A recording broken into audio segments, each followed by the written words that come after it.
Have you checked the children? You're a little mad sometimes. Hi, I'm Chucky. Wanna play? Sometimes that is better. You're gonna need a bigger boat. Hey everyone, welcome back to the horror show. I'm Susie von Slaughter. And I'm Marcia Parker, and today we're doing another Patreon request. Woo! Yeah, when a stranger calls back. And this request was done by Willie Penner. Yay! Yay! So let's go ahead and just start with overall thoughts first. Okay, overall thoughts. I thought it was okay. I don't know. I feel like it was really drawn out. Way more than it should have. So in that sense, I did get taken out of it. Mind you, this movie was made in the 90s. 83. 83? No, 93. 93, yes, I thought. Sorry. No way. So keep that in mind. But yeah, I felt it was kind of hard to get through. Just really a lot of unnecessary scenes and dialogue, and yeah, so With not a lot of payoff. yeah, not a lot of payoff. The end was actually, I feel like, I'll take that back, because I think the end was exciting a little bit. It was like, I was very like, whoa, okay, that's interesting. Wasn't expecting that. But yeah, no, that was definitely when you find out who the person is who's doing all this stuff, it's even creepier, I think, than you could even imagine. very strange. Very strange. Yeah. Yeah. So this young girl, she was a babysitter at this house with these two young kids, and there was an intruder, and the kids went missing, never were found.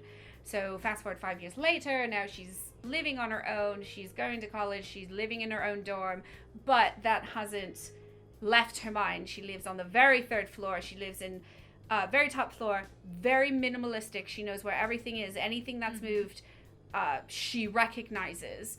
And she has 3 bolts on her door, so there's no way. And so she starts to notice these little things happening, and as much as she tries to go to the police and beg them to help them, there's really nothing they can do because They don't believe her. And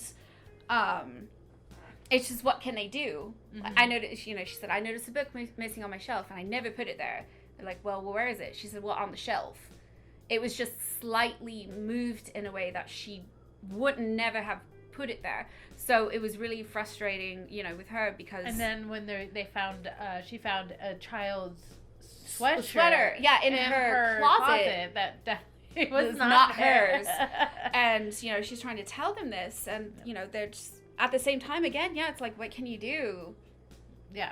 So she lives on the third floor. Right, and because 3 locks. right, Like, and how is someone because gonna of her previous, trauma, which, it stays with her. Which, of course, if you have someone, you were babysitting children, it was your responsibility to take care of these kids, and all of a sudden they're gone. Yeah. Yeah. And and the guy was there. It was interesting. Yeah, because the guy that was there, she was being tormented by, this guy kept knocking on the door and asking her to let him in, and she wouldn't do it, which was smart. And then, he would be like, oh, okay, call this number, Auto Club, whatever. His car broke down, and so, right. But the phone was dead, and she was smart enough. At first, I was like, why didn't she just say her phone was dead? I'm like, oh, well, she doesn't want to let him know that her phone's dead. Yeah. Right. And I was like, okay, yeah, I would have been dead a long time ago. Well, she's smart enough to not tell him that, and so she lies, and then he keeps coming back, and then he's like, I think someone's in the house with you, and she's all like, what? He's like, have you checked on the kids? And then she goes, and the kids were gone, and then he's all like, oh my god, he's in the house with you, and she turns, and the guy was there, and when later on, when they were investigating what's happening with her now, because they never found the guy, they pulled back the two the protagonist in the first series, the lady, the what's her face, she was actually the babysitter who was attacked by the person, an intruder. In the first movie, she comes, and she was now a help person, a therapist, and then she gets the detective that helped solve her crime to come in and investigate as well, And so they're investigating, and they were like, "Oh, this has to be a ventriloquist." I don't think there was 2 people because there was a whole dispute that like nobody That they ever thought saw. there was 2 people. Nobody ever saw another guy at the front of the house. So they're like, "Well," she's like, "I know he was there. I heard him there." So she's like, it must have been a ventriloquist. And like, that's what I would have gone with, right? Oh, because he was able He to had throw his voice. Yeah, so That is creepy, man. Yeah, and so that was the big thing. Like, it was a fucking ventriloquist, but this guy was creepy in itself. like man. just he could have been like Ramirez. Richard Yeah. Ramirez. Richard Ramirez, yeah. He could have. He looked like Straight him. up. Yes. I mean, his body painting was on point. I'll give him that. Oh my god, the Like, body painting. Oh man, that was special. Yeah. That and was yeah, special. honestly, props to the makeup department, whoever did that, Yeah. because they did a good job. Yeah. They did a really good job. I mean, when he was, there's points where he was up against the wall and, you know, he's perfectly painted just like it, even from the angle that, you know, you saw him. Yeah. It was perfect. So props to the makeup people Yeah. on that movie, because you Yeah. did a really good job. Yeah, it was very interesting. Like, I mean, spoiler alert, yeah, so I mean, this movie's like 20 years old now. Yeah. 30 years old. But yeah, like, the whole thing is, like, he was a ventriloquist, and he's a stalker, so he, like, would, like, perfectly hide himself in the room, so you didn't know he Pretty was much there. out in the open. Yeah, just Yeah. right there, and then he'll throw his voice, making you think he's somewhere else, Mhm. and then that way he can get you, you know. And that was like, that's pretty. That is pretty creepy, pretty creepy. Like, but they could have, for real, it was way too long. The production of it was horrible. Yeah. Like, I'm sorry, but the production was pretty bad. The acting was really bad in the beginning, but I feel like it got better as we moved away from like the initial like Mhm. scene, and then we got into the better actors and actresses. Yeah. And But that's not really saying much, though. no, but it was better. And then, you know, and it was grimy and in the early 90s kind of grime. Yeah. And the production wise, and the sets were just like, you know, it wasn't really sets. It was just like the apartment building and the Yeah, house. and then lots of outside shots. Yeah, I mean, it was really basic, nothing over the top. Yeah. Not a lot to say about special effects or anything. It was a story piece, and it was a story piece, a soccer piece that's like, you know, a babysitter who did it. Like, yeah, that's what it was. But there was some cool like women defense stuff in there too. Like, Yeah.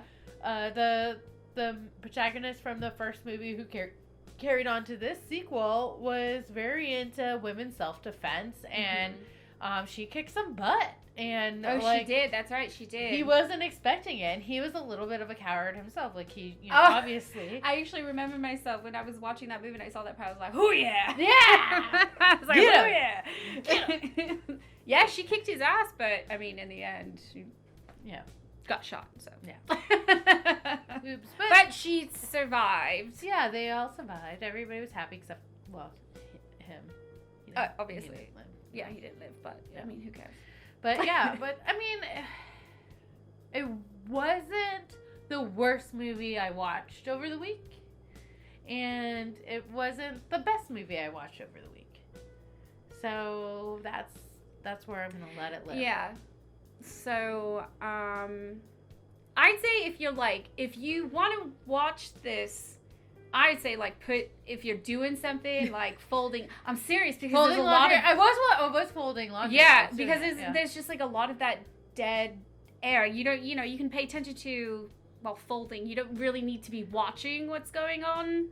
I don't know. Yeah. So if you want to take There's that not on. a lot of visual stuff except Yeah. for towards the end. I feel like the end was when it sped up and it made more sense. Yeah. And we got to the actual like story of it. Like, they could have cut out maybe 30 to 40 minutes of this hour movie half movie. Yeah. Like, it would have been a really cool short, I think. Like if you're doing an anthology or something and you had like a quick like, you know, this like kind of stalker take to it. I think it would be a lot if you made it neater and cleaner and up to date. I think it could be really good. If it was updated, I'm sure that would be great, because But a ventriloquist is still fucking creepy. Yeah, you would have to cut it down though, I think. Absolutely. It needs to be more of an anthology short. And I think than they need to put full more length. to the story than just what they did. I mean, if you're you gonna know make what it a full length, yeah.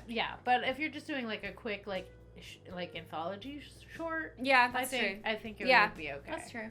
But all right, Okay. so that's When the Stranger Calls Back. So thanks, Willie. Glad I watched that because I did watch the When a Stranger Calls, so I've seen that one before. Uh-huh. And I mean, it's the same It's a babysitter movie, right? Yeah, let me give you guys an Colony, idea of how this movie is. They asked me if I watched it, and I was certain I'd never seen it before. Certain. I would have put money on it that I've never seen the movie. Check this off that you watched. And then I'm going into it, and then I'm like, wait a minute.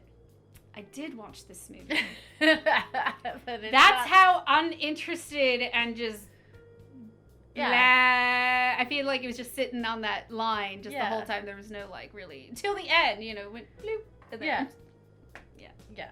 But, I mean, I feel like that for a lot of, like, the babysitter movies, though. Like, and I don't know... And I feel like I would be able to resonate with babysitter movies a little bit more because I was a babysitter and I know what it's like to be in a strange house with two kids that are asleep and you're just waiting for the parents to come home.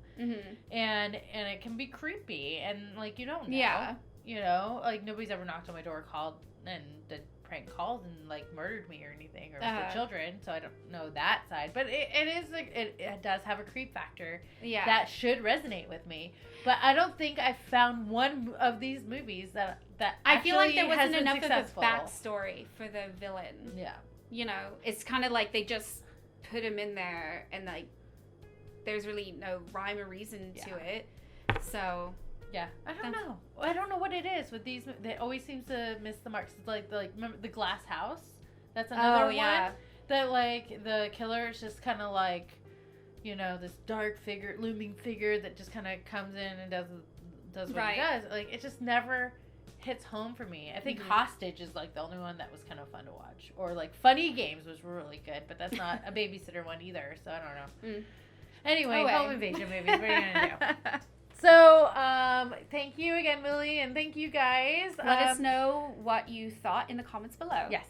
And if you are interested in becoming a Patreon member and be able to hear more conversations like this about the movies you enjoy, then please click on the link below and select that tier that fancies your boat. Yeah. You want the biggest one. Yeah. We know you do. Oh, yeah. The full... All right, guys. Until next time, guys, I've been Susie Von Slaughter. And I'm March Berger. And remember, stay scared!